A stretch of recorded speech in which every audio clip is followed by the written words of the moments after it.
નવા મંત્રીમંડળની રચનામાં સામાજિક અને જ્ઞાતિગત સંતુલન જાળવવાનો પ્રયાસ સ્પષ્ટ દેખાય છે। મુખ્યમંત્રી સહિત 7 પાટીદાર, 8 ઓબીસી, 3 અનુસૂચિત જાતિ અને 4 અનુસૂચિત જનજાતિના સભ્યોનો સમાવેશ થાય છે। આ વ્યાપક પ્રતિનિધિત્વ રાજ્યના તમામ મુખ્ય વર્ગોને સરકારમાં ભાગીદારી આપવાનો સંકેત આપે છે। મુખ્યમંત્રી ભૂપેન્દ્ર પટેલના નેતૃત્વ હેઠળ આ નવા મંત્રીમંડળમાં કુલ 26 મંત્રીઓનો સમાવેશ કરવામાં આવ્યો છે। આ યાદીમાં અનુભવી અને નવા ચહેરાઓનું સંતુલન જોવા મળે છે।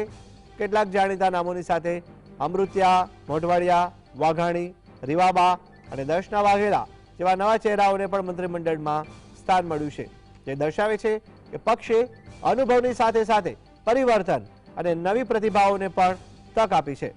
આ આંકડા દર્શાવે છે કે ભાજપે 2024ની લોકસભા ચૂંટણી અને આવનારી વિધાનસભાની ચૂંટણીઓને ધ્યાનમાં રાખી તમામ મુખ્ય જ્ઞાતિઓ અને વર્ગોને સરકારમાં સ્થાન આપી સર્વસમાવેશકતાનો સંદેશ આપ્યો છે। આવતા આગામી સમયની જો વાત કરવામાં આવે તો હવે વિધાનસભાની ચૂંટણી પણ નજીકમાં છે, સ્થાનિક સ્વરાજની ચૂંટણી પણ આગામી સમયમાં આવવાની છે।